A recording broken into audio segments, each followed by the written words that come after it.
Scott Jennings works for CNN. While he asks why CNN keeps lying about JD Vance, pretending like he's some kind of bad guy and covering up for Tim Walz. I'm Doug Tenaple, and this is Exile, and we're just going to look at how the media is basically dishonest, and it does affect election results. Okay, so everybody seems to be worried about JD Vance and dishonesty, or Donald Trump and dishonesty. I never hear the same concern about Harris and the lies that she tells about Trump, or in Walz himself. This is a simple technique you can ask your friends. It's pretty simple. If all they do is fact check Trump, if all they do is find Trump to be a liar, then you just ask, well, at the very least, is Kamala Harris telling the truth here, or is Tim Walz telling the truth here? Now, most of your average friends, and I've heard these conversations hundreds of times before, will at least say, well, all politicians are liars. They'll at least say both sides are, as a defense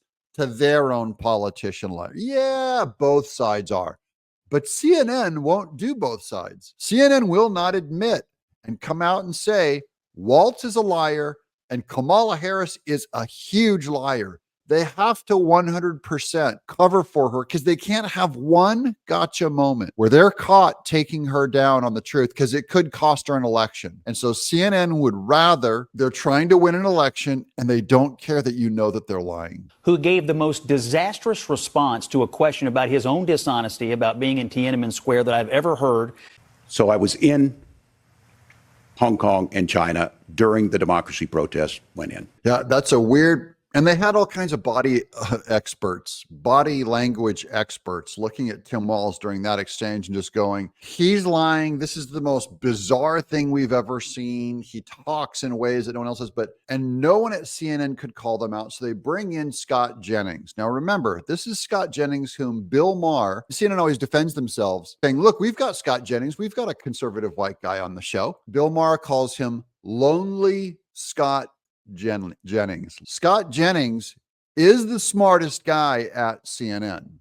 You know what he's like, but he's the only smart guy who's a conservative. He's a conservative, white, heterosexual male. You know what that makes him over at CNN?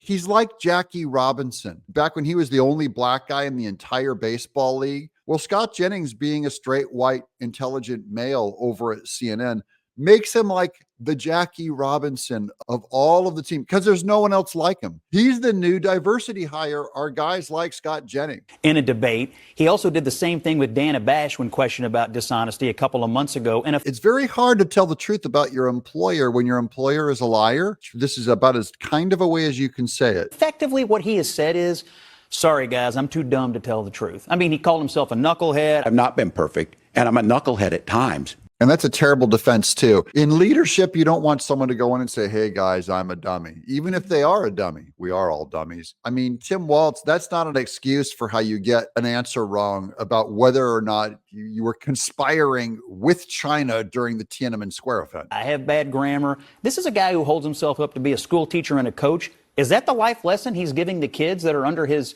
care? Hey, you can lie, and then you can just kind of slough it off as being, too dumb to tell the truth. Yeah, how does a school teacher and a coach get away with that? I thought school teachers were supposed to be smarter than a third grader. I thought coaches were supposed to instill, embody, and show some kind of confidence, raw leadership, get him. He doesn't act like any coach I've ever had. Frankly, he doesn't act like any teacher I ever had, other than Mr. Leacock when I was in the 4th grade, and that guy was weird. I think we spend 99% of our time going down rabbit holes about Vance and Trump and honesty in campaigns, and we spend no time at all holding Walz and Harris to the same standard, and I don't understand it. Oh, I understand it. I think Scott Jennings kind of understands it too. He knows why CNN and all the hosts and all the Democrats do not spend the same amount of time fact checking in any way, shape, or form Kamala Harris and Walz. It's implied by CNN that they're perfect, and it's implied the only opinion to have about Trump is that he and JD Vance are wrong. CNN is lying to you. I'm Doug in Exile.